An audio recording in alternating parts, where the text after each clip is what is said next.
Hello all, Rick here with a topic that was inspired by the Modifius Star Trek Adventures technical manual, which offered to sponsor a video. However, I can't deny new sources of lore and kinda did a whole video inspired by the topic. 8 Star Trek technologies that can be far more dangerous than they first may seem if things go awry. Let's start with the first on this list, the innocuous impulse system. The impulse drive of a starship often plays second fiddle to the much flashier warp core. The system covers velocities below faster than light travel, and is therefore subject to more real-world science than things involving subspace, such as time dilation.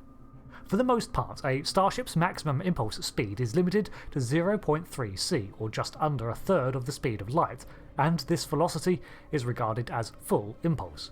The deuterium is burned and expelled through the impulse engines, while subspace and magnetic fields compress and accelerate the stream, providing momentum in the opposite direction. This process allows for a ship to accelerate to amazing speeds, and in theory a vessel can produce enough thrust to continue its acceleration to speeds ever closer to light speed. However, as the closer that threshold gets, the more time dilation kicks in, as time passes faster beyond the confines of the moving vessel, while internally it slows. In this way, a ship can find itself completely isolated from its home era if engaging in long journeys at higher than rated impulse speeds. But the other main danger is the force and radiation emitted. Within space dock and in close proximity to superstructures like stations and shipyards, a vessel is limited to using manoeuvring thrusters only. Not only because impulse speeds are considered too fast for a pilot to safely react to obstacles, but also because if a ship fires off its impulse drives within an enclosed area such as the dome of Sol's station, then it's going to flood the chamber with high energy particles, radiation that might endanger everyone else. The second piece of dangerous tech on this list are comms or sensor systems. Seem harmless enough, right? And most of the time they are. Passive sensor arrays in particular simply absorb incoming signals. But active scanners can cause problems, as can communication signals. For a start, an active scan has to send out a signal, often some form of harmless EM radiation, to collect results that ping off an object. But it's all a matter of intensity. Certain scanners can cause unexpected harm or even lead to unintended interactions with alien technology. A classic case was the activation of the Dyson sphere that crashed the USS Jenolan, where a hail emitted a signal which just so happened to coincide with the doorbell, triggering an automatic track-to-guide procedure. High-intensity scanners, often witnessed from others against the hero ship, actually go so far as to cause discomfort, and can even carry with them nefarious effects like, selectively wiping the crew's memory and imparting false information into the ship's computer.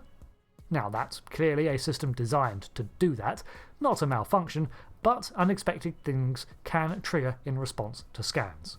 Things get worse over long-range scans, which are detectable by others. The whole premise of the eerie episode Schisms came about thanks to modifying of long-range sensor scanners that brought them deeper into subspace, bringing the attention of some things that were better left alone. So, I mentioned that this video had a sponsor of the Modifius Technical Manual for Star Trek Adventures, the 2nd edition, and this is an item I'm happy to look into. Even if you're not an active player of the Star Trek Adventures tabletop roleplay game, these books act as a great source of lore and world building for game masters and readers alike. The lore compiled within acts as a good reference for my own videos, and I already have been purchasing these for my own use, as it presents it in easily understandable bites. If you do play, then good news! It's compatible with both editions and the solo captain's log, and comes with information on a wide slew of gadgets across several different timeframes and species, all there to act as drop-in content for an ongoing or new story. It's from these included randomised complication tables that I drew up the inspiration for this very video, after all. One of the first things I always go to when I grab a book from Star Trek Adventures is to flip through all of the illustrations in it that feature such interesting scenes. Sometimes they're high-octane action pieces, but honestly it's the slice-of-life moments that I enjoy most, such as these Cardassians in uniforms from the changeover era of 2360s digging up a Bajoran relic, or this Oberth towing an asteroid, I presume shortly before exploding. Thanks to Modifius for reaching out to showcase this product, and now links in the pinned comment below. On with the video. Transporters.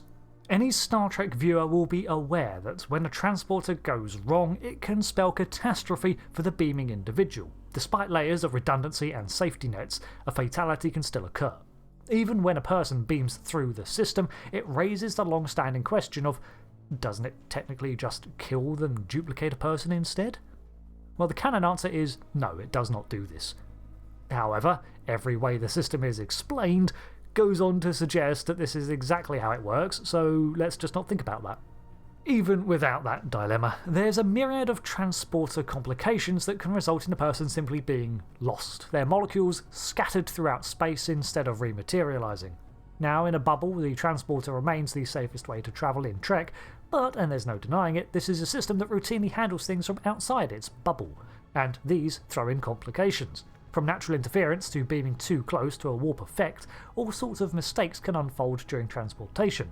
In most of these situations, a person's pattern is held in transport to protect the individual, or can even be stored elsewhere, but even this comes with risks, as the longer their energy is held in suspension, the more errors can arise before they are reformed. Hand phasers. Seems like an odd inclusion on this list. Unlike most other mentions, they are made to primarily be an offensive gadget. But they're even worse and dangerous to all when they malfunction. If you are lucky, the phaser simply will not fire. Effects like dampening fields can do this by flooding the area with interference that prevents the Nadion beam from forming. Or other effects can sometimes drain the batteries, rendering it inert, which is preferable to the opposite, an overload. A phaser overloading is basically where it enters a consistent state of priming to fire without discharging, eventually causing the pre-fire chamber to feed back into the energy cell. There are clear signs that this is happening. First and foremost, the phaser will begin to emit a distinct whine, similar to its firing but increasing in intensity and pitch.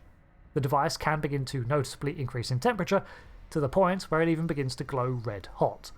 By this stage, disarming the overload is unlikely, considering you can no longer interact with it. Finally, the phaser can no longer contain the building energy and explodes with undirected force, unleashing a blast beyond even its maximum settings. A hand phaser, when fired on maximum, can vaporize most matter it strikes, and even poses a risk to duranium, a ship's hull. When one overloads, however, it's far more damaging, easily reaching the power levels of a Starship-level phaser beam for a split second. Out in the open, the best option is to simply lob it and take cover.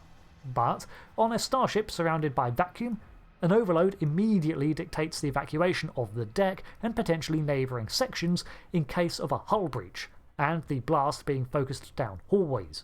An exploding phaser can rather easily puncture a hull of a starship, and even as technology around starship armour improves, so too do the power levels of phasers, so it seems like they're likely to always be an issue.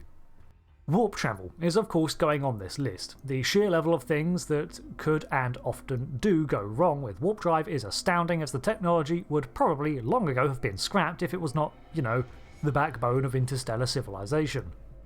The very fact that warp fields distort space-time around a ship can lead to unintended results, where even the most minor tests can cause issues, like the time Beverly Crusher was eaten by a micro-warp bubble and vanished from our reality for a while. Neat. So there is no reason that a warp drive cannot be rewired into a warp bomb, or a warp field used to selectively isolate and distort or remove a pocket of regular space-time. Not counting the issues that can cause a warp core breach, see another video for that, subspace effects just get weird.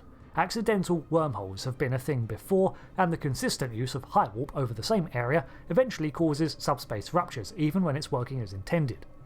Time-space distortions do have a notable effect, as seen if you attempt to transport from a warping origin point to a stationary target. You actually have to compensate for the bending of space-time, even at a distance, when beaming. Not to mention the final error. What if the drive never disengages on time? We've yet to see what a warp speed collision looks like in Star Trek, but I can imagine it's basically an explosion, probably of world-shattering scale. Next up are computer consoles. They are everywhere, especially in critical areas such as engineering and the bridge, and it is in these two vital locations where we see workstations explode the most often. But why does that happen?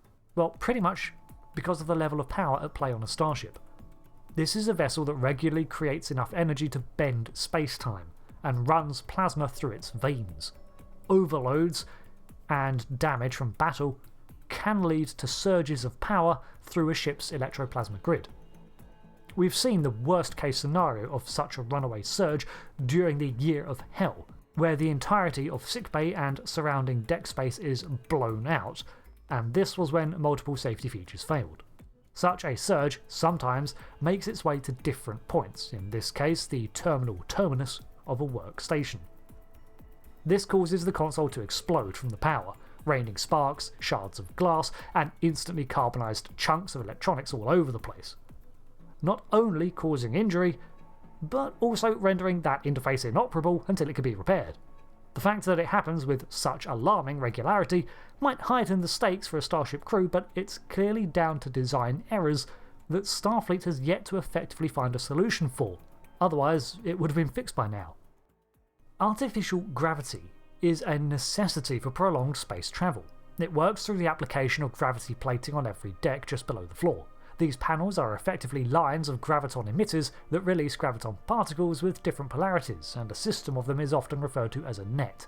Such particles are what generate a gravitational field, and are widely adopted in a myriad of Starfleet technologies.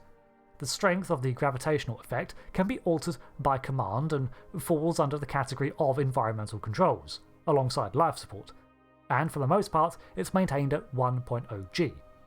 Additionally, the gravity plating runs off its own power supply, which can be tapped by other systems in an emergency. When it goes wrong, however, it's usually in one of two ways.